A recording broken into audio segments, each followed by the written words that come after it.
कैसा ज्ञानधारी तूने आपा न पहचाना। आपा पहचानने के लिए ध्यान की जरूरत है, लेकिन कौन सा ध्यान करना इसका ही ज्ञान नहीं है। क्या ध्यान करना यही मालूम नहीं है, किसका ध्यान करना ये मालूम नहीं है, तो कैसे काम चलेगा।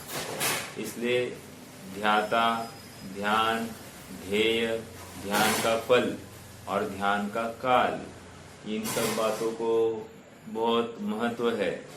जब तक इन बातों को हम नहीं समझते हैं, तब तक जीव आगे नहीं बढ़ सकता है। ध्याता मतलब कौन ध्या रहा है, कौन ध्याना चाहता है। ध्याता, ध्यान क्रिया, कर्म, ठीक है। ध्यान क्या कहा था? ध्यान, ध्याता, ध्यान, ध्यान का फल। ध्यान का फल क्या है? ध्यान का फल सुख है, मोक्ष है, ठीक है। ध्यान का फल। ध्येय कौन है? ध्येय वस्तु जिसको ध्याया जा रहा है, वो ध्येय। और ध्यान का काल अंतर्मूर्त। समझ में आया? याद रखना, ध्यान का फल संवर, निर्जरा या मोक्ष ही होना चाहिए। निष्कर्ष, हम जिस चीज को यदि हम ध्यान कह रहे हैं, विचार करना चाहिए क्या उसका फल संवर निर्जरा है। यदि है तो शाबाश, यदि नहीं है तो अगेन फिर से जिनवानी के शरण में आ जाओ और फिर से ध्यान का स्वरूप समझो। समझ में आ रही बात? कल हमने कुछ बात करी थी कि निर्विकल्प की बात करी थी। हमने कलश नंबर 10 समय सार का उसका आधार लिया था और संकल्प विकल्प का अर्थ करने का यत्न किया था। संकल्प मतलब देखो, मैंने कलश के दो जगह पर उसका रेफरेंस देखा। एक मेरे पास में परम अध्यात्म तरंगिनी है। परम अध्यात्म तरंगिनी ये मात्र कलशों पर लिखी गई टीका है, ठीक है। उसका हिंदी अनुवाद मेरे पास में है और हिंदी अनुवाद ये कल्पना बहन जी ने किया है। तो उसमें तो संकल्प और विकल्प दोनों को मोह के खाते में ही डाल दिया है। लेकिन जो समयसार ग्रंथ है, ग्रंथ की टीका में संकल्प को द्रव्य कर्म, नौ कर्म और भाव कर्म संबंधी कर्ता बुद्धि, ठीक है, और विकल्प को ज्ञेय के भेदों को जानना सो विकल्प है। अब एक प्रश्न खड़ा हो गया। कल की बात को थोड़ा सा मैं और अच्छे से रख रहा हूं तो आप सबको विशेष ख्याल आ जाएगा। एक प्रश्न खड़ा हो गया कि ज्ञेय तो निरंतर जानने में आने वाले हैं, जैसे मतलब बदल बदल कर जानने में आने वाले। छद्मस्त अवस्था में ये तो कंटिन्यूअसली संभव ही है। आप केवल ज्ञान में तो हर ज्ञेय हर प्रत्येक समय में झलकने वाला है, उसकी बात नहीं। लेकिन छद्मस्त अवस्था में ज्ञेय तो पलटेगा और आचार्य देव कह रहे हैं कि संकल्प विकल्प के जाल से विलीन हो जाओ, अर्थात उसको विलीन कर दो। विलीन करना इसका मतलब इतना ही है, बुद्धि पूर्वक तुम अपने शुद्धात्मा को ध्याओ, ठीक है। फिर कौन सा ज्ञेय तुम्हारे ज्ञान में झलक रहा है, इसका विकल्प मत करना। तो ये इसके बारे में तुम इष्ट अनिष्ट बुद्धि नहीं करना, इसको जानू इसको ये नहीं जानू, ऐसा नहीं करना। जो आया ज्ञान में झलक गया उसको जान लेना, ठीक है। इसको हम विकल्प कहेंगे, अर्थात ज्ञेयों के भेद होंगे। देखो, ज्ञेयों के भेद का और एक अर्थ किया जाता है, ये स्वर ये पर, ऐसा भी नहीं करना। समझ में आ रहा है क्या? ज्ञेय को मात्र जानना, तुम इसके ऊपर कुछ भी नहीं करना, तुम्हारा काम जानना है। स्व पर ये काम है ना, श्रद्धा का, श्रद्धा कर लेगी। तुम तो मात्र ये गे है, इतना ही जान लेना। ठीक है, क्यों? ज्ञान का काम गे को जानना है, फिर स्व जानो या पर जानो, इससे फर्क क्या पड़ रहा है? फर्क कुछ भी नहीं पड़ रहा। फर्क कब पड़ेगा? उसमें राग द्वेष इष्ट अनिष्ट कल्पना हुई तो फर्क पड़ेगा, नहीं तो नहीं पड़ेगा। इस न्याय से अगर विकल्प को छद्मस्त अवस्था में घटाना है, विकल्प का जाल का विलीन करने की बात अगर करते हैं, तो उसका भाव इतना ही लेना पड़ेगा कि निर्विकल्प अर्थात उसमें गे को हटाने का की कोई चेष्टा नहीं होनी, या गे में कोई भेद नहीं करना। गे तो गे है, इतना सा जान लेना, इसी को निर्विकल्प कहा जाएगा। एक सचमुच निर्विकल्प होता ही नहीं है, लेकिन इस अपेक्षा से अपने को निर्विकल्प घटित करना पड़ेगा। ओके, एक बात ये हो गई। अब कल हमने एक प्रकरण प्रारंभ किया था। प्रकरण था अरहंतों के कौन सा ध्यान है। तो इसकी 4 अपेक्षाएं हैं। पहली अपेक्षा में हमने ये कल देखा कि अरहंतों के कोई ध्यान नहीं होता। क्यों? क्योंकि ध्यान करने योग्य घाती कर्म ही नहीं है, इसलिए, और ज्ञान की पूर्णता हो गई है, इसलिए उनके ध्यान नहीं होता। एक बात। दूसरी बात ये कह रहे हैं कि ध्यान की अभी परिभाषा क्या गिनाई? ध्यान की परिभाषा क्या है, कोई बताएगा? ध्यान का स्वरूप क्या बताया अभी सूत्र में, 27वें सूत्र में?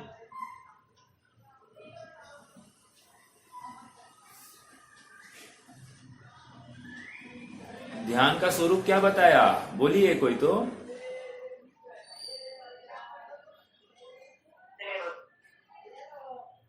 एक का अग्र करना और अन्य चिंता का निरोध करना, सो ध्यान है। मेरा अगला प्रश्न है, ऐसा ध्यान किसके किसके होता है?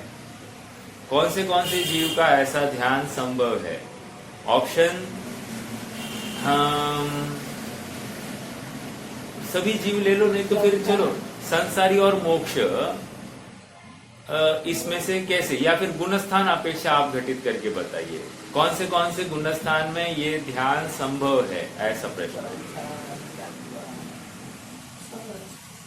एकाग्र चिंता निरोधो ध्यानम, ये सूत्र की अपेक्षा ध्यान, ऐसा ध्यान कहाँ संभव है? प्रश्न समझ में आ रहा है सबको?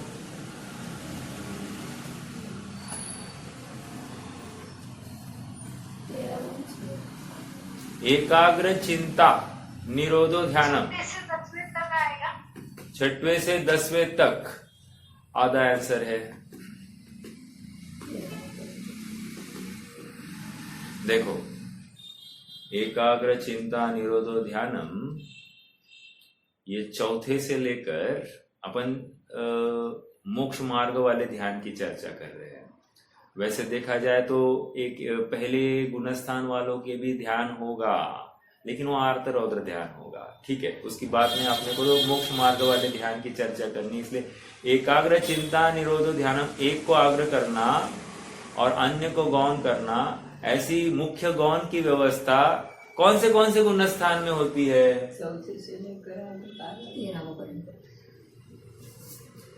अरे जब तक छद्मस्त है जीव, तब तक मुख्य गौण की व्यवस्था है। छद्मस्त पहले गुणस्थान से लेकर 12वें गुणस्थान तक है। तो इस न्याय से एकाग्र चिंता निरोधो ध्यान, ये परिभाषा मात्र छद्मस्तों को लागू हो रही है। इस न्याय से हम आज कह रहे हैं कि 13वें गुणस्थान में ऐसा मुख्य गौण करना ही नहीं है। क्यों? क्योंकि उनको ऐसा मुख्य करने के लिए और गौण करने के लिए उनके ज्ञान में ऐसी सामर्थ्य ही नहीं है। उनका ज्ञान युगपत सब कुछ जान रहा है, तो उनको मुख्य गौण करने की जरूरत ही नहीं ना, सब कुछ जान रहा है ना। इसलिए उस ज्ञान में ध्यान नहीं कहा, अर्थात 13वें गुणस्थान और उसके आगे ध्यान नहीं, ये कहा जा रहा है। ये परिभाषा को लेकर ध्यान नहीं ऐसा कहा है। कल नीता भाभी ने प्रश्न किया था, ऐसा कैसे?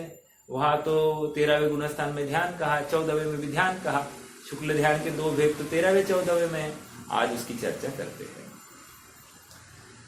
पहली अपेक्षा समझ में आ गई। ध्यान क्यों नहीं है? ध्यान इसलिए नहीं है क्योंकि परिभाषा में यह बताया कि एकाग्र चिंता निरोध ध्यान। तो एक को मुख्य करना और अन्य को गौण करना, ऐसी क्रिया ये 13वें गुणस्थान में संभव नहीं है, होती ही नहीं है। इसलिए वहां पर ध्यान नहीं। इस परिभाषा के अनुसार, ध्यान के स्वरूप के अनुसार ऐसी परिभाषा 13वें गुणस्थान में नहीं होती है, इसलिए वहां पर ध्यान नहीं। ओके, एक बात। दूसरी बात कह रहे हैं कि ध्यान जब भी होता है वहां पर कोई ना कोई निर्जरा होती ही होती है, कर्म निर्जरा होती ही होती है। इसलिए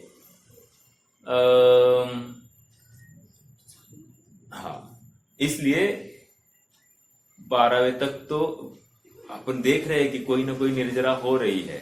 13वें में क्या हो रहा है? मेरा प्रश्न है, 13वें में क्या हो रहा है? 13वें में कौन से कर्म की निर्जरा हो रही है? चार गाती क्या चार? वो तो 12वें में हो गया, तो 13वें में क्या है? 12वें में ये कोई बताएगा? कुछ भी नहीं हो रहा है इस न्याय से। एक भी कर्म की निर्जरा नहीं हो रही है ना। चार अघाती तो ऐसे ही पड़े हैं। तो इस न्याय से वहां पर ध्यान नहीं है ऐसा कहा। ये दो बातें है ना। ध्यान में कोई ना कोई निर्जरा कर्म खिरना चाहिए। कर्म खिरना चाहिए मतलब क्या? सत्ता से अभाव होना चाहिए। देखो मैं बताता हूं आपको। जैसे धर्म ध्यान कहा 8वें में कहा, वहां पर क्या किसका अभाव हो गया? श्रेणी आरोहण कर रहा है ना, तो मोह का अभाव करते जा रहा है कि नहीं? तो वहां जो प्रकृतियों का अभाव हो रहा है वो ध्यान के फल में हो रही है। ठीक है। 12वें में क्या हो गया? 12वें के अंत में वहां पर सब मिलकर कुल मिलकर 63 प्रकृतियों का नाश हो गया। 63 12वें के अंतिम भाग में 63 प्रकृतियों का नाश पाया जा रहा है, इसलिए वहां पर भी ध्यान कहा। ओके, बट ऐसा 13वें में कहा क्या हो रहा है? 13वें में अरे लाखों वर्षों तक 1 कोटि पूर्व 8 वर्ष कम 8 वर्ष कम 1 अंतर्मुहूर्त 8 वर्ष कम 1 कोटि पूर्व तक ये 13वें गुणस्थान में बैठा है जी, लेकिन उनके ध्यान नहीं कहा जा सकता। क्यों? एक भी कर्म खिर नहीं रहा है। ठीक है। तो इस न्याय से 13वें के पूरे 13वें में ध्यान नहीं कहा जा रहा है। दूसरी विवक्षा। तीसरी विवक्षा कह रहे हैं लेकिन हाँ ये हो रहा है। क्या हो रहा है कि 13वें के अंतिम समय में कुछ तो हो रहा है। क्या हो रहा है? तीसरा शुक्ल ध्यान कहा ना, तीसरा शुक्ल ध्यान कहा 13वें में। तो वो कैसे कहा? तो उसका समाधान, अब ध्यान है ये मैं सिद्ध कर रहा हूं। पहले 2 विवक्षा में ध्यान नहीं है ये सिद्ध किया, अब मैं ध्यान है ये सिद्ध कर रहा हूं। क्या अपेक्षा है? तो कह रहे हैं कि 13वें के अंतिम समय में वहां पर क्या होता है? कौन से कर्म का नाश हो रहा है 13वें के अंतिम में?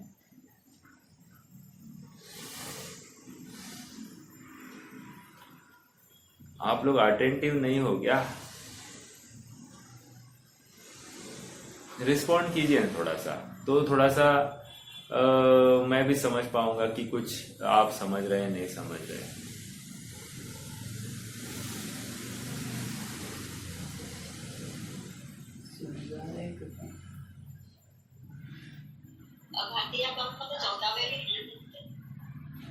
नहीं, मेरा प्रश्न ये है 13वें के अंत में कौन से कर्म का नाश हुआ है?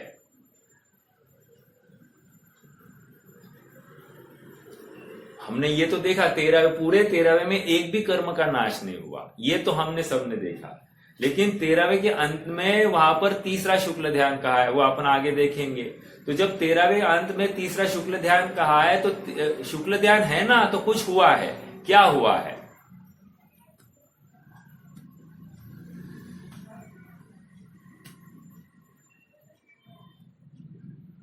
अरे योग का निरोध हो गया ना, कर्म नहीं गया लेकिन योग का तो निरोध हुआ कि नहीं हुआ। तो योगों का निरोध करने के लिए वहां पर तीसरा शुक्ल ध्यान हुआ, ये हुआ ना, तो बस इसकी वजह से इसको ध्यान कहा जा रहा है।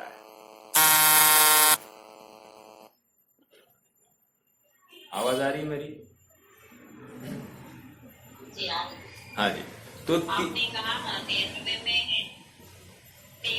आपने कहा पहले 2 पाए में ध्यान नहीं है। हाँ, 2 ऑप्शन पहले, हाँ कहा ना मैंने, अपेक्षा थी ना वहां पर। आप तो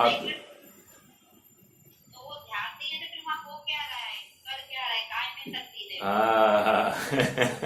है। ये अपन बाद में देखेंगे, क्या कर रहा है ना वो बाद में देखेंगे। नहीं, समझ में आया आपका प्रश्न आपका ये है कि कुछ तो कर रहा है ना, तल्लीन हुआ है ना। हम अभी भी तल्लीनता को ध्यान मान रहे हैं, लेकिन यहाँ पर ये समझा रहे हैं। आप सूत्र क्रमांक 27 देखिए, तत्वार सूत्र का ध्यान की परिभाषा क्या कही है? एकाग्र चिंता निरोध ध्यान। तो क्या 13वें गुणस्थान में एक अग्र हो गया है क्या, और दूसरा गौण हुआ है क्या? अगर हुआ है तो ही उसको हम ध्यान कहेंगे, नहीं हुआ है तो नहीं ध्यान कहेंगे। ये पहली विवक्षा हुई। दूसरी विवक्षा में हमने ये देखा कि ध्यान जब भी होता है तब कोई ना कोई कर्म निर्जरा होती है, कर्म का सत्ता से अभाव होता है, तो इसलिए वहां पर हम ध्यान कहेंगे। हाँ, लेकिन यहाँ पर ऐसा कोई कर्म का अभाव ही नहीं हुआ है। पूरा 13वें में एक भी कर्म का अभाव नहीं हुआ है, इसलिए हम उसको ध्यान नहीं कह रहे। ये दूसरी विवक्षा हो गई। अब तीसरी विवक्षा में हम ये घटित कर रहे हैं कि उनके ध्यान है क्या, और वो भी कब है? 13वें के अंतिम भाग में, जहां पर योगों का निरोध हो गया, उसी समय में मात्र वहां पर ध्यान कहेंगे, अन्य समय में नहीं। ये तीसरी विवक्षा हो गई। मैं आपकी चर्चा करूंगा, अभी आए सिद्धों में अपन घटित करेंगे ना, वहां पर हम उसकी वो भी चर्चा उठाएंगे। आप थोड़ा अभी जो प्रकरण रख रहा हो उसके अनुसार चलिए। ये एक बात हो गई। अब चौथी विवक्षा,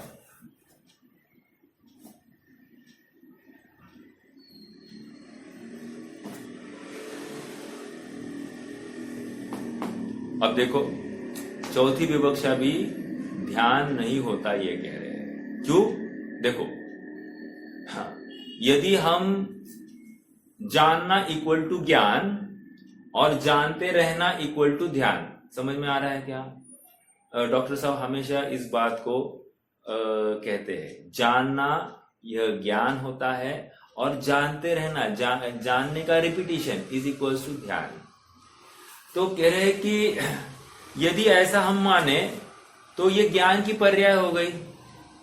तो कह रहे हैं कि देखो, यदि ज्ञान की पर्याय को ध्यान कहे और ज्ञान की निरंतरता ध्यान है, तो अब 13वें गुणस्थान में ज्ञान की पूर्णता हो गई है, इसलिए वहां पर जानने की निरंतरता की जरूरत नहीं है। ये समझ में आ रहा है क्या? जरूरत नहीं है, इसलिए वहां पर ध्यान नहीं है।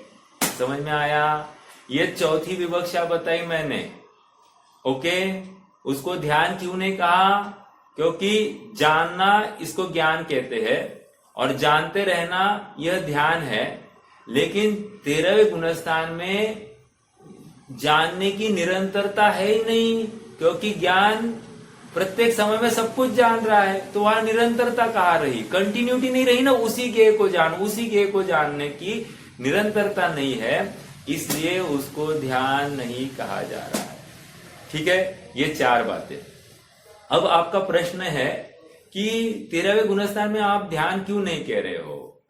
ये कर आप अपने आत्मा में तो लीन है ना, ये तो इसको क्या कहेंगे? तो यदि इसको हम चारित्र गुण की पर्याय मानते हैं, देखो और एक बात बताऊं आपको, कहीं कहीं ध्यान को ज्ञान गुण की पर्याय कहा, कहीं कहीं ध्यान को चारित्र गुण की पर्याय कहा जाता है। जहां पर जैसा प्रकरण लगता है वैसे लगाना, विरोध नहीं करना। क्यों?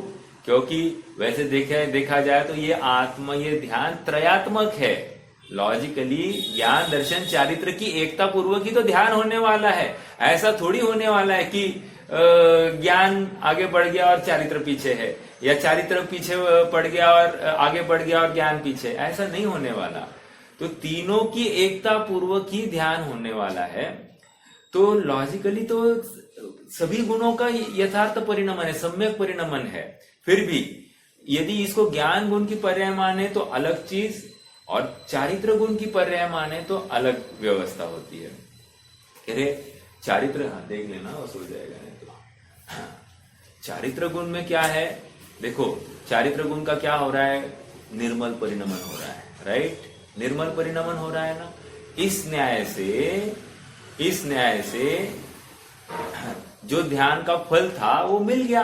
अब ध्यान की आवश्यकता ही नहीं रही, इसलिए ध्यान नहीं कहा जा रहा है। एक दूसरी अपेक्षा ये है, चारित्र गुण है ना, और उसका निरंतर निर्मल परिणमन हो रहा है ना, तो गुण का परिणमन पाया जा रहा है ना। इस अपेक्षा से सिद्धों में भी ध्यान है ऐसा कहा जाएगा। समझ में आया? जब सिद्ध में है तो 13वें गुणस्थान में भी ध्यान है, प्रत्येक समय में है, ऐसा मानने के लिए हर्जा नहीं है। समझ में आया क्या? मैंने दो प्रकार के कॉन्ट्राडिक्टरी स्टेटमेंट्स किए हैं, लेकिन दोनों स्टेटमेंट्स में अपनी अपनी विवक्षा है। आप विवक्षा को समझना, कंफ्यूज मुझे करना नहीं है, लेकिन अपने आप में विवक्षाएं है। जो जिनागम में आई है, जिनागम के अनुसार ये विवक्षाएं कही है। ठीक है? हाँ, लास्ट में मैंने सिद्धों की भी बात की, और सिद्धों में मैंने ये घटित करके दिखाया कि वहां पर चारित्र गुण की यदि पर्याय मान रहे हैं तो चारित्र गुण का निर्मल परिणमन हो रहा है ना, हो रहा है। तो निर्मल परिणमन हो रहा है तो इसको हम ध्यान कह सकते हैं ना, बिल्कुल कह सकते हैं। लेकिन वो एक समय का है, अगले समय में कुछ भी नहीं है। तो अगले समय फिर से वो संतति अपेक्षा उसको ध्यान कहा जा रहा है। ठीक है? उपचार का कथन है। सचमुच अगर ये 27वें सूत्र की अपेक्षा विचार करें तो ऊपर वहां पर ध्यान नहीं है, लेकिन चारित्र गुण का निर्मल परिणमन हो रहा है, इस अपेक्षा से वहां पर या यथार्थ स्थिरता प्राप्त हो गई है, अपने द्रव्य में ये स्थिर हो गया है, स्थित हो गया है, इस अपेक्षा से उसको ध्यान कहा जा सकता है। समझ में आया क्या? अपने द्रव्य में स्थित हो गया है, इस अपेक्षा से ध्यान है। लेकिन सूत्र की अपेक्षा से हमने वहां पर तर्क खड़े किए, और ध्यान क्यों है, क्यों नहीं है, किस गुण की पर्याय है, इनकी अपेक्षा से हमने उहापोह करने की कोशिश की है। ठीक है? और एक बात और करनी है। निर्विकल्पपना के ऊपर और थोड़ी सी बात करूंगा। देखो निर्विकल्पना दो प्रकार के कहे। एक तो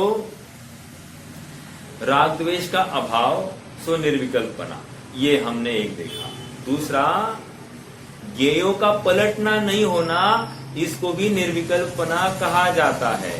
अर्थात ज्ञेय बदलते नहीं है, इसको भी निर्विकल्पना कहा जाता है। ये दो प्रकार के निर्विकल्प कहे।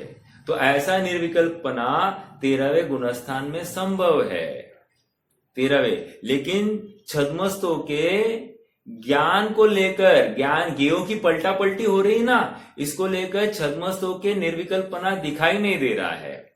बट समय सार के साथ में उसको हमको बिठाना होगा। तो उसमें इतना ही है कि उसमें राग द्वेष नहीं करना, या फिर ज्ञेय को हटाने की चेष्टा नहीं होना, या उसमें भेद करके नहीं जानना, इसी को हम निर्विकल्प कहेंगे। ओके? ये छद्मस्तु की अपेक्षा निर्विकल्पना। केवल ज्ञान की अपेक्षा निर्विकल्पना क्या है? वहां पर ज्ञेयों की पलटा पलटी ही नहीं है, इसलिए निर्विकल्प कहो। ठीक है? ये ज्ञान सापेक्ष कथन किया।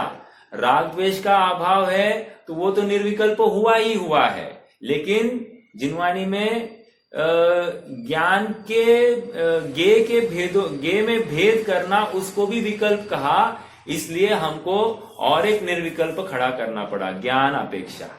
ठीक है? अब इस तीसरी बात, ये तो सरल बात है।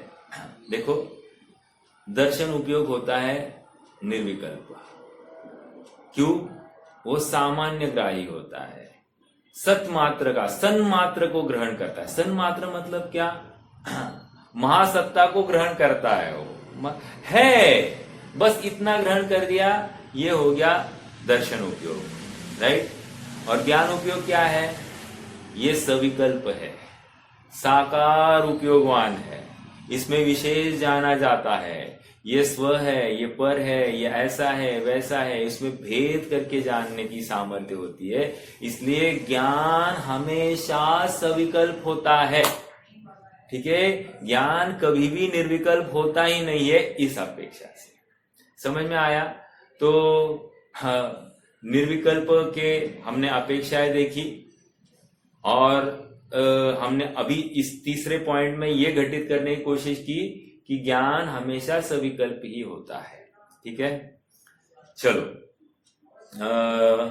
इतनी चर्चा मैं समझता हूं कि ये काफी हो गई है। अब थोड़ा सा आगे बढ़ने के लिए अवसर है।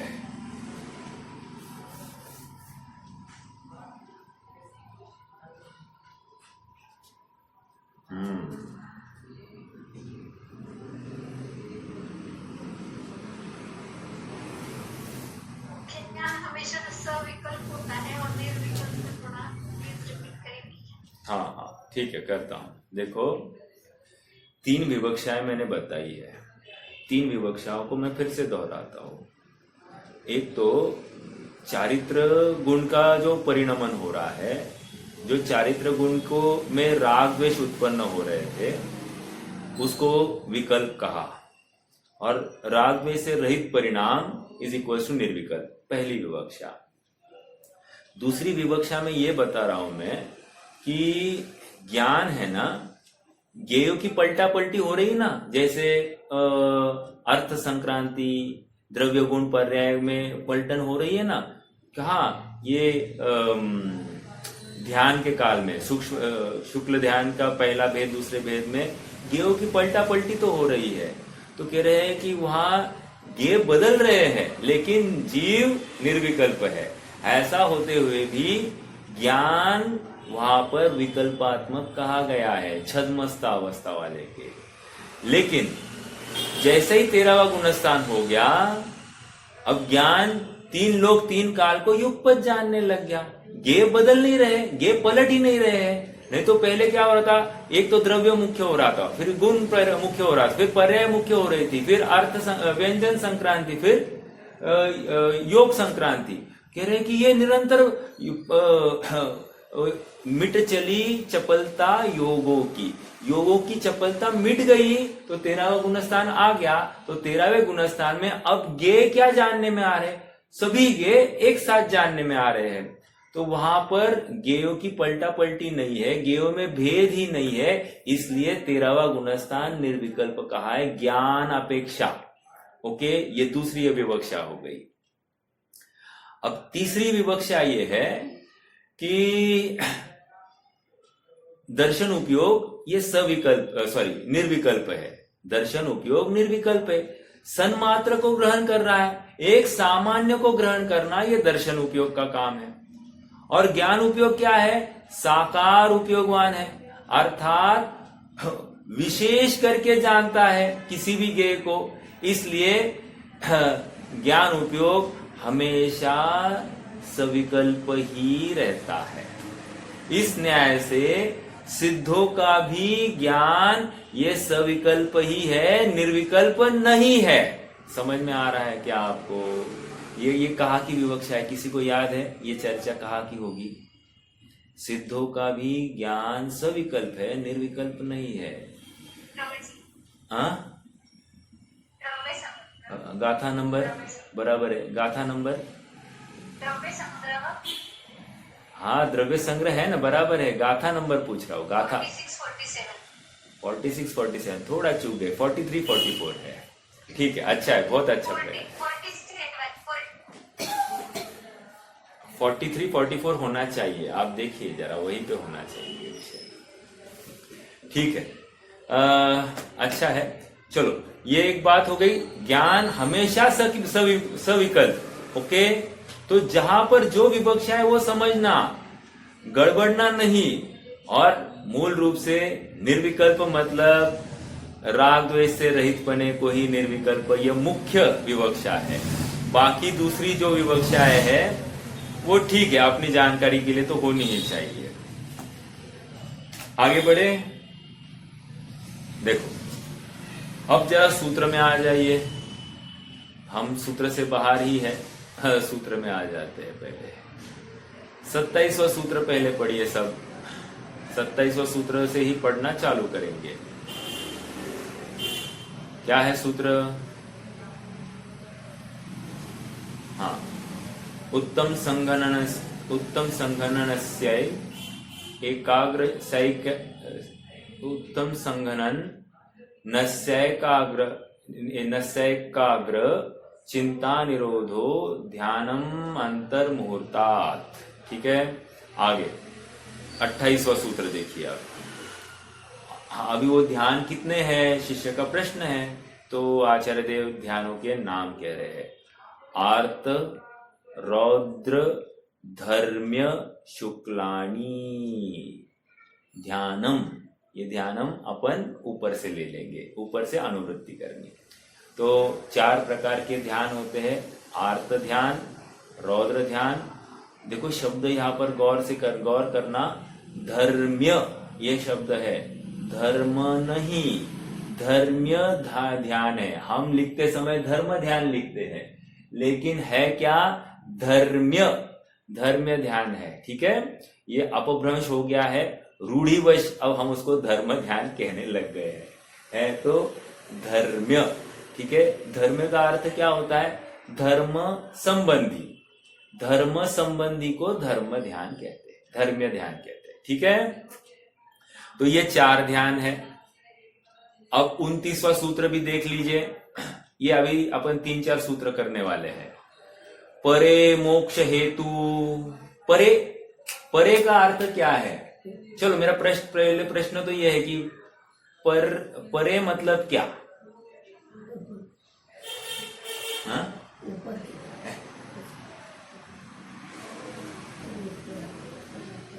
परे मतलब क्या?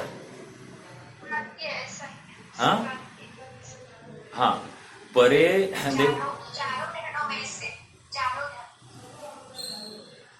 नहीं, कहाँ पर है? परे मतलब पर, देखो अपर और पर आया क्या सूत्र ऐसे? अपरा, अपरा, अपर, पर अपर, पर अपर। पर मतलब लास्ट में, अपर मतलब पहला। अब अपन यहां पर की चर्चा कर रहे हैं। अब परे लिखा है, परे मतलब द्विवचन। इसका मतलब अंत के 2 पकड़ना, लास्ट का एक नहीं, लास्ट के 2 लेना। तो लास्ट के 2 क्या है? परे क्या है? मोक्ष हेतु, बराबर। मतलब लास्ट के 2 ध्यान ये मोक्ष के हेतु है। इसका मतलब क्या? इसमें दूसरा बात डिराइव कीजिए। पहले के 2 ध्यान संसार के हेतु है। समझ में आया? पहले के 2 ध्यान संसार के हेतु, लास्ट के 2 ध्यान मोक्ष के हेतु। और एक बात, दोनों मोक्ष हेतु है। देखो, धर्म ध्यान यह परंपरा कारण, मोक्ष का परंपरा कारण धर्म ध्यान, और शुक्ल ध्यान साक्षात कारण। मोक्ष का साक्षात कारण शुक्ल ध्यान। परंपरा कारण और साक्षात कारण में क्या फर्क है? परंपरा मतलब क्या? स्टार्टिंग करता है, धक्का लगाता है। और साक्षात मतलब क्या? मोक्ष होने तक ये शुक्ल ध्यान पाया जाएगा। समझ में आ रहा है क्या? और एक बात, एक मैं कहना रह गया था, 14वें गुणस्थान में ध्यान कैसे कहेंगे? 14वें गुणस्थान में भी जब हमने ध्यान मतलब कोई कर्म निर्जरा ही होनी चाहिए, तो 14वें गुणस्थान में ध्यान कैसे कहेंगे? तो ऐसा आता है कि कुल 85 प्रकृतियां, देखो 63 प्रकृतियां 12वें गुणस्थान के अंत में नाश को प्राप्त हुई थी, है ना। अब बची कितनी 148 में से 148 में से 85 बच गए थे।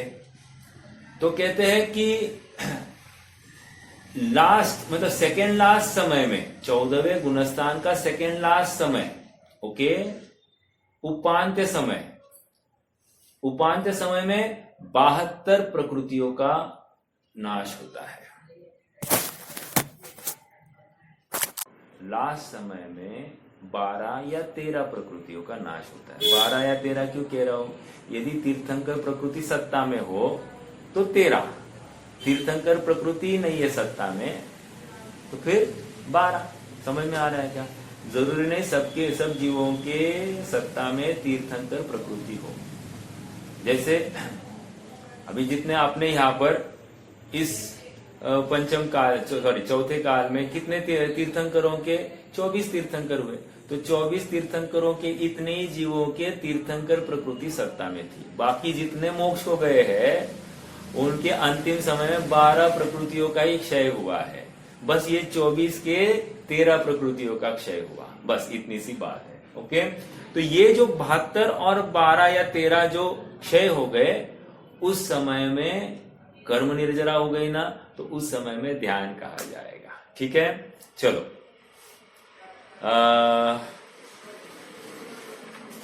ये एक बात हो गई। चलिए आगे बढ़े। हाँ, तो मैं ये कह रहा था कि परे कर्म की निर्जरा हुई इसलिए उन्होंने ध्यान कहा है। 13वें गुणस्थान में भी कर्म की निर्जरा क्या हो रही है? आप लेट आ गए हैं। नहीं, आप लेट आए हैं इसलिए ये पूरी चर्चा अपनी हो गई है। आज पूरी चर्चा हो गई इसकी, मैंने 2 बार रिपीट किया था। देखो ऐसा है कि 13वें गुणस्थान में कौन सी प्रकृति का नाश हुआ? चलो आज कोई बताएगा, नीता भाभी को कोई हेल्प करेगा?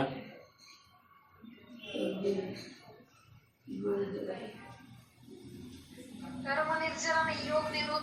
हाँ बस योग निरोध, वो भी कहा हुआ है।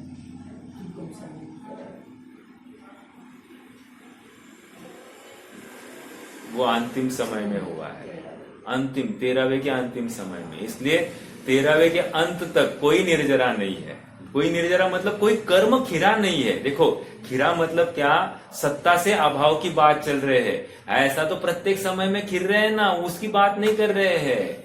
सत्ता में ही नहीं रहा उसको कर्म निर्जरा, या ऐसा कर्म खिर गया तो उसी के लिए ध्यान होता है। अर्थात कोई विशिष्ट कार्य करना हो तभी ध्यान होता है, ऐसा समझना। ठीक है, चलो आगे बढ़ते हैं। तो 13वें में योगों का निरोध हुआ इसलिए वहां पर ध्यान कहा, वो भी अंत में। और 14वें में अंतिम और उपांत्य समय में जितने कर्मों का अभाव हुआ उसको लेकर ध्यान कहा। ठीक है, वहां पर चौथा शुक्ल ध्यान। और हमने अपेक्षा देख ली कि सचमुच कार्य तो हो गया है, तो ज्ञान गुण की पर्याय हो तो वहां पर ज्ञान की पूर्णता हो गई। अब वहां पर ध्यान कहने का कोई अवसर नहीं है और मुख्य गौण की व्यवस्था नहीं है, इसलिए वहां पर ध्यान कहने की कोई विवक्षा नहीं है। ठीक है, चलो आगे बढ़े। हाँ बोलिए ना, हाँ बोलिए बोलिए।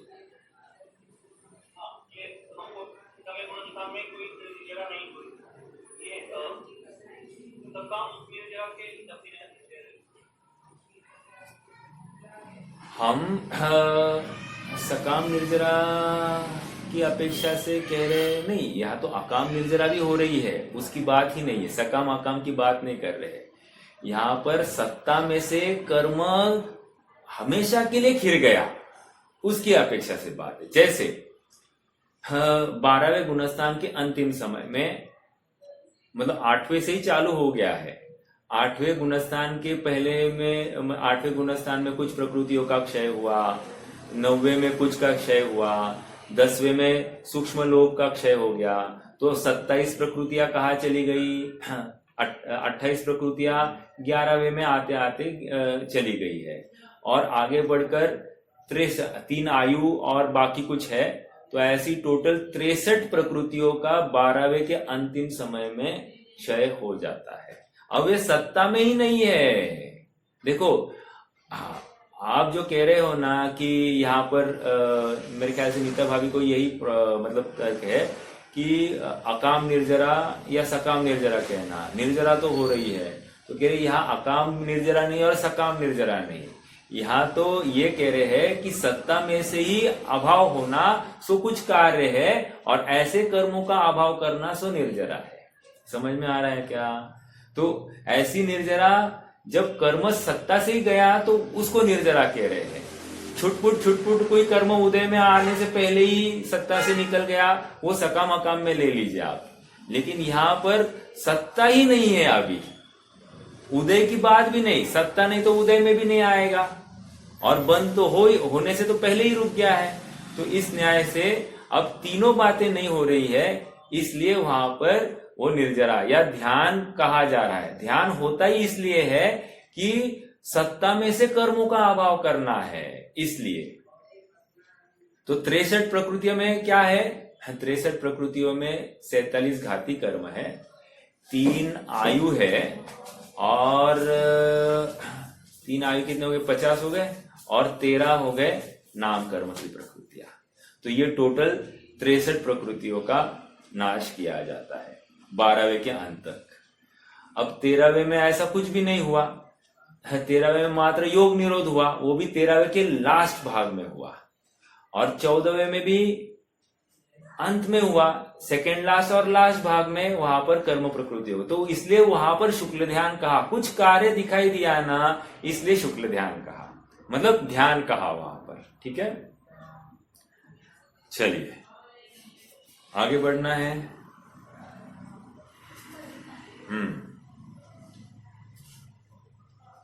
हाँ, परे मोक्ष हेतु हो गया। आगे बढ़िए, आगे 29वां हो गया। अब ध्यान का स्वरूप बताने वाले, एकदम इंटरेस्टिंग चलेगा। आर्त ममनोज्ञस्य संप्रयोगे तद विप्रयोगाय स्मृति समन्वाहारः। फिर से, आर्त ममनोज्ञस्य संप्रयोगे तद विप्रयोगाय स्मृति समन्वाहारः। क्या है? संधि करते हैं। आर्तम अमनोज्ञस्य संप्रयोगे तत् विप्रयोगाय स्मृति समन्वाहारः। शब्द जरा नवीन है, आपने सुनने में नहीं है तो कोई बात नहीं, अपना अर्थ करते हैं। आर्तम, आर्त ध्यान की चर्चा चल रही है। अमनोज्ञ से, आर्त ध्यान में क्या होता है? अमनोज्ञ विषय का संप्रयोगे, अमनोज्ञ से संप्रयोगे, संप्रयोगे मतलब संयोग होना, प्राप्त होना, अमनोज्ञ विषय की प्राप्ति। ठीक है, अमनोज्ञ विषय की प्राप्ति में क्या? तद विप्रयोगाय, तद उस अमनोज्ञ विषय की प्राप्ति होने पर वो उसको छुड़ाने के लिए, नहीं चाहिए नहीं चाहिए विप्रयोगाय, उसको त्याग करने के लिए स्मृति समन्वाहार। स्मृति मतलब याद करना, याद कर करके उसको अभाव करने का भाव करना। ओके, इसी को सरल भाषा में अनिष्ट संयोगज, नहीं सॉरी, इष्ट वियोगज, अनिष्ट संयोगज, बराबर, अनिष्ट संयोगज। पहला कौन सा है? एक मिनट, अनिष्ट संयोगज है ना पहले? हाँ, इष्ट, राइट। हाँ, तो अनिष्ट संयोगज बराबर था। अनिष्ट संयोगज की ये चर्चा है। क्या? हमको विपरीत संयोग मिलने पर आर्तम अमनोज्ञस्य मतलब विपरीत संयोग मिलने पर उसके अभाव के लिए किया गया प्रयास, इसको अनिष्ट संयोगज नामक आर्त ध्यान कहेंगे। देखो आर्त ध्यान, आर्त का मतलब आर्त ध्यान में आर्त है ना, ये नृत धातु से बनता है, नृत धातु। और रुद्ध धातु जो होता है वो पीड़ाजनक होता है, अर्थात उसका अर्थ पीड़ा है। हाँ क्या कहा? आवाज बहुत कट रही है आपकी। कट रही है? एक मिनट जस्ट होल्ड कीजिए। हाँ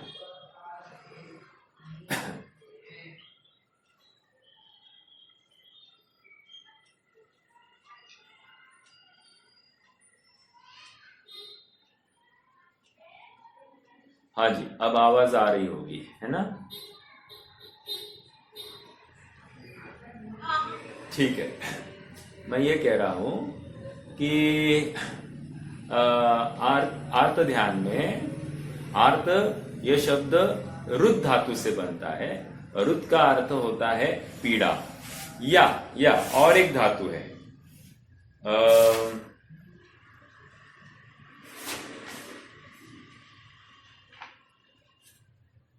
देखो आर्दनम अति, ऐसा भी एक धातु है आर्दनम अति, उसका भी अर्थ होता है पीड़ा। ठीक है, तो आर्त ध्यान इज इक्वल टू पीड़ा, मतलब जिसमें पीड़ा हो सो आर्त ध्यान। ठीक है, अबे आर्त ध्यान कितने हैं? तो कह रहे 4। एक इष्ट वियोगज, सॉरी अनिष्ट संयोगज, दूसरा इष्ट वियोगज, तीसरा पीड़ा जनित, और चौथा कौन सा है? चौथा हाँ पीड़ा जनित हो गया, और निदान नामक आर्त ध्यान। ठीक है, यस। तो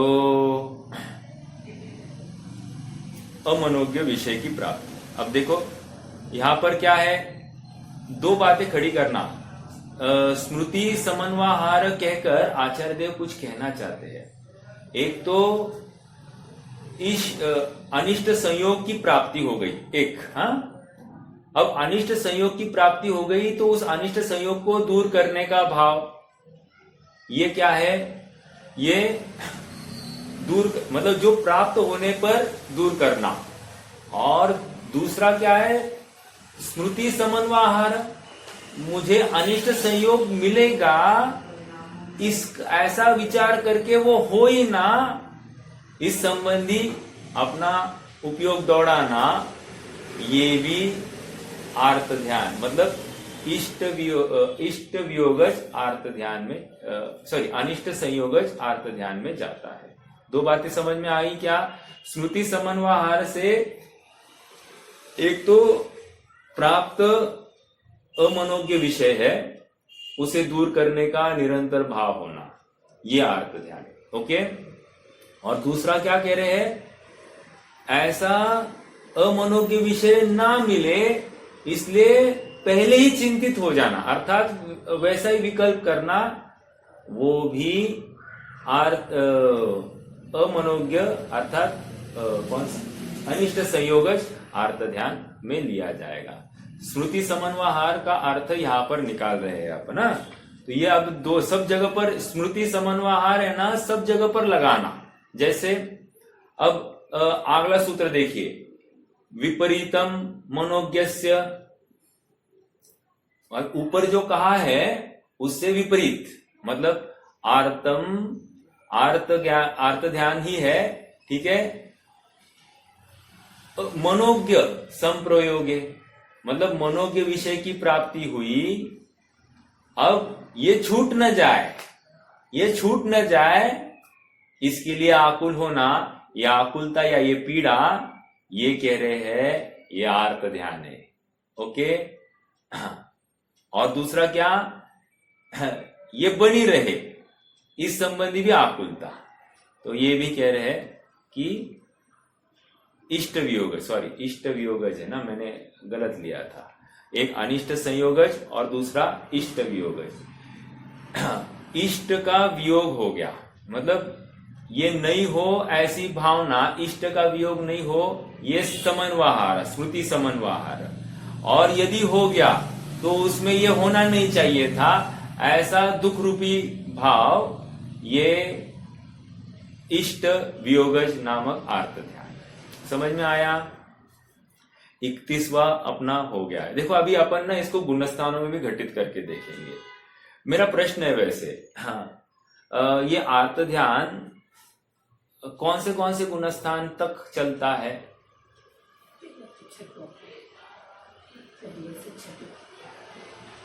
आर्त ध्यान कौन से गुणस्थान में चलता है? आर्त मतलब पीड़ा कौन से गुणस्थान में होती है? तो इसके ऊपर से आपको ख्याल में आएगा। छठे गुणस्थान सर, एक मत से सबने कहा है, बिल्कुल सही। छठे गुणस्थान तक आर्त ध्यान होता है। बस इसमें इतनी एक बात याद रखना, निदान नामक आर्त ध्यान छठवें गुणस्थान में नहीं होता। ओके, बाकी 3 आर्त ध्यान हो सकते हैं। तो अब मेरा अगला प्रश्न है, मुनियों के इष्ट वियोगज आर्त ध्यान किस प्रकार हो सकता है? एक आध एग्जाम्पल किसी के पास में है? आचार्य आदि का समय भी उनको इष्ट संयोग, इष्ट वियोगज, इष्ट संयोग में इष्ट वियोगज आर्त ध्यान हो सकता है, बिल्कुल। या फिर कोई संगस्त मुनि, उनका अंतिम काल चल रहा हो, इनका वियोग ना हो, ऐसा भी जो भाव है, ये इष्ट वियोगज आर्त ध्यान में लिया जाएगा। ओके, बहन जी आपको माइक पर अनम्यूट करेंगे।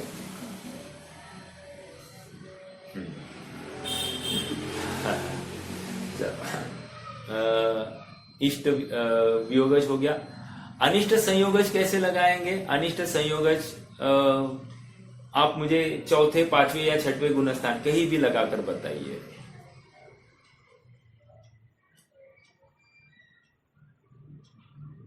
अनिष्ट संयोगज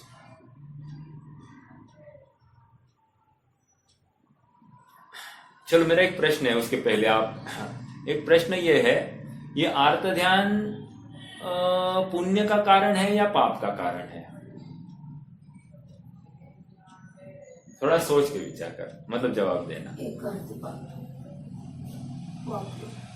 आर्त ध्यान तो वैसे पाप का कारण है, उनसे बड़े आचार्य है ये इष्ट वियोगज का, या जैसे हो रहा है तो वो तो फिर शुभ में जाएगा। बराबर, ये समझ में आ रहा है क्या सबको? ये शुभ में जा रहा है। देखो, आर्त ध्यान एकांत पाप रूप नहीं है, कहीं कहीं पुण्य भी हो रहा है। समझ में आ रहा है क्या? अपन ने चर्चा की थी, आप सबको याद होगा कि आर्त ध्यान तिर्यंच आयु का कारण और रौद्र ध्यान नरक आयु का कारण। तो प्रश्न ये खड़ा किया था कि मनुष्य आयु और देव आयु के कारण कौन? तो हमने देखा था कि आर्त ध्यान ही मनुष्य आयु और देव आयु का कारण है। तो वो पुण्य भाव हुए बिना देव आयु थोड़ी जा सकता है। समझ में आया? तो कहीं ना कहीं आर्त ध्यान हो रहा है, लेकिन वो पुण्य में भी हो सकता है। ओके, तो लेकिन रौद्र ध्यान एकांत पाप रूप।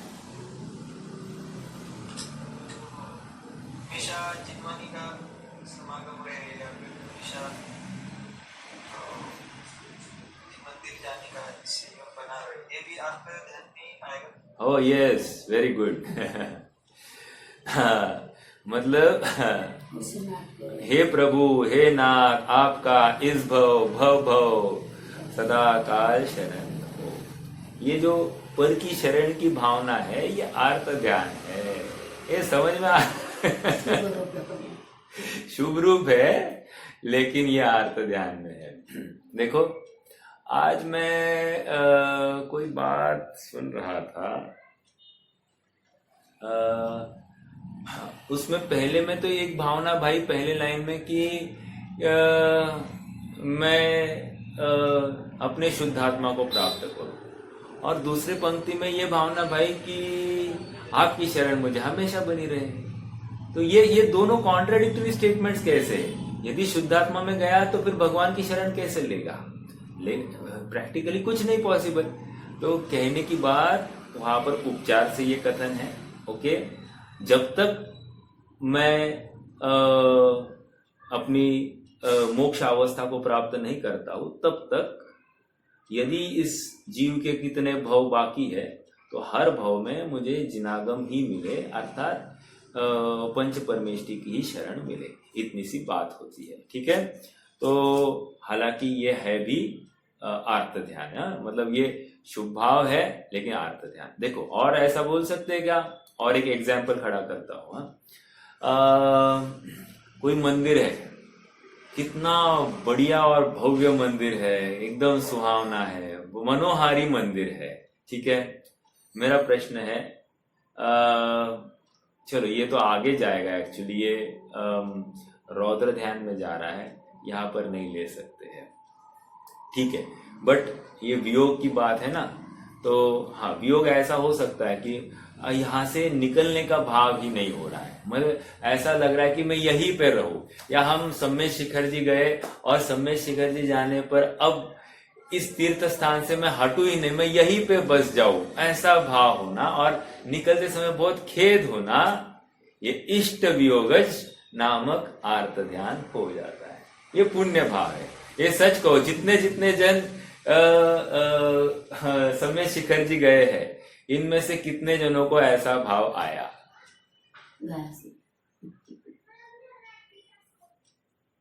यदि आया तो वो शुभ भाव में चला जाएगा। ठीक है, चलो कोई बात नहीं, आगे बढ़ेंगे। इष्ट वियोगज और अनिष्ट संयोगज। हाँ भाई बोलिए ना, बोलिए।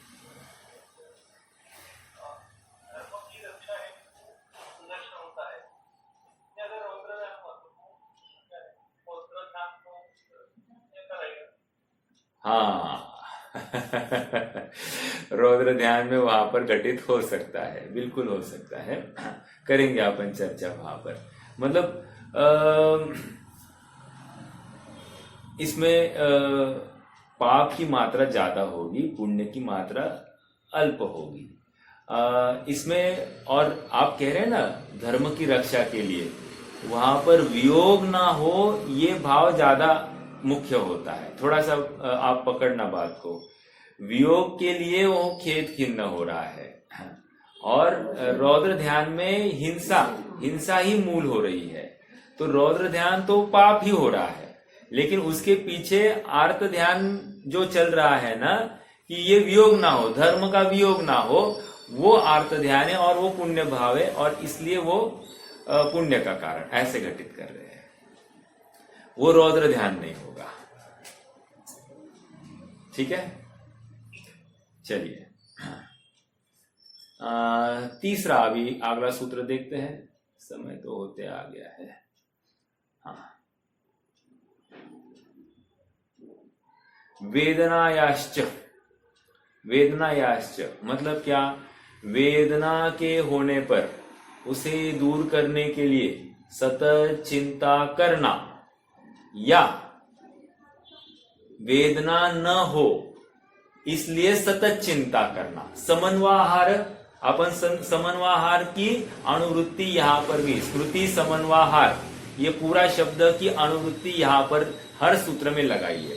अर्थात वेदना की प्राप्ति हो गई, उसको दूर करने का भाव, ये वेदना नामक आर्त ध्यान। और वेदना की प्राप्ति ना हो, ऐसा हो सकता है क्या? एक आध एग्जाम्पल दीजिए, कोई बता सकता है फटाफट 1 मिनट में?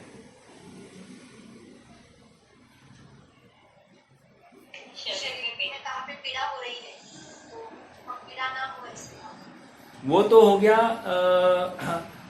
होने के बाद में, न हो उसके पहले ही ये आर्त ध्यान करता है। कोरोना का पीरियड आ गया था तो मुझे कोरोना न हो। हाँ, जितने भी प्रिकॉशनरी मेजर्स होते हैं ये उसको दुख रूप जानकर ही होते हैं। समझ में आ रहा है क्या? तो योगा प्राणायाम भी आएगा क्या भैया? हाँ, योगा प्राणायाम योगा प्राणायाम करना और हम स्वस्थ बने रहे, यह आर्त ध्यान में चला जाएगा। बिल्कुल बिल्कुल, इसमें ले सकते हैं। यस, ये भी हेलो हाँ बोलिए। ये भी छठे गुण स्थान तक रहेगा। हाँ, हो सकता है, होने में विरोध नहीं है, छठवें तक ये चल सकता। ताकि जैसा उनको छठा गुण स्थान मतलब बहुत ऊपर की दशा हो गई, नहीं, वहाँ वेदना का देखो ऐसा है कि शरीर के प्रति तो वहां पर ममत्व का त्याग हो गया है, ठीक है। तो ऐसा पॉसिबिलिटी कम है कि ये मुझे ना हो, क्योंकि बट फिर भी अतिचार के स्तर पर ऐसा एक विकल्प आ गया छोटा सा, तो वो वैसा हो सकता है। बट बुद्धिपूर्वक ये ना हो ऐसा तो नहीं होगा। मतलब वो उसमें कोई उनको भय नहीं होगा, ये आया तो मैं क्या करूंगा। तो वो तो फिर हर प्रकार का प्रसंग खड़ा है। कोई प्राणी मुझे खा न जाए, मतलब संयोग होगा प्राणी का, तो उसको लेकर मैं डर ये, या फिर और कितने सारे हैं ये वातावरण के भी जितने भी संयोग है, ऋतु के, ठंड गरम या वर्षा आदि, तो फिर नहीं ज्यादा घटित कर पाएंगे अपन वहां पर। काळजी करणं हाँ, आर्त ध्यान का काळजी करणं ये आर्त ध्यान है क्या? आहे का? आर्त ध्यान असेल हा. तर परिस्थिती म्हणजे सुधारायला लागलेली आहे. हा, परिस्थिती त्याला आपण बाकी म्हटलं योगासन करणे, प्राणायाम करणे, त्याच्यामुळे सुधारणा होऊ शकते असं समजून आपण करतो. हो, पण हे देखील आर्त ध्यान का? यस, ये आर्त ध्यान है। अरे भोजन करना ये भी आर्त ध्यान है। अब कितनी कितनी आसक्ति से कर रहे हैं अपन, उसको लेकर फिर वो पाप या पुण्य रूप उसका अर्थ घटित होगा। मतलब भोजन हम ये शरीर चले इतने के लिए कर रहे हैं तो ठीक, इससे शरीर पुष्ट होता है, स्ट्रांग होता है, ये जो भाव है ये पाप वाला भाव है, ठीक है। क्योंकि तीव्र असाता के उदय में ही ऐसा खान पान का भाव होता है, तो वहां पर आर्त ध्यान के भेद पड़ सकते हैं। आर्त ध्यान चांगलं का वाईट, म्हणजे पुण्य पाप? हाँ, हमने स्टार्टिंग में ही देखा कि आर्त ध्यान और रौद्र ध्यान ये संसार के कारण है। तो इस न्याय से ये जो संसार का कारण है वो बुरा ही है एक, लेकिन उपचार से यदि इसमें शुभ भाव घटित हो रहा है तो फिर वो शुभ भाव पुण्य का कारण है और पुण्य भविष्य में अनुकूलता देगा। इस अपेक्षा से उपचार से उसको ठीक माना जाता है, ठीक है। हाँ, उपचार से और किसी आर्त ध्यान की बात है, हर आर्त ध्यान को हम अच्छा नहीं कहेंगे, लेकिन जिसमें शुभ भाव गर्भित है उस शुभ भाव को उपचार से करने योग्य कहा है, ठीक है। देखो मैं एक एग्जांपल दूं और फिर आज रुक जाए। हाँ बोलिए ना।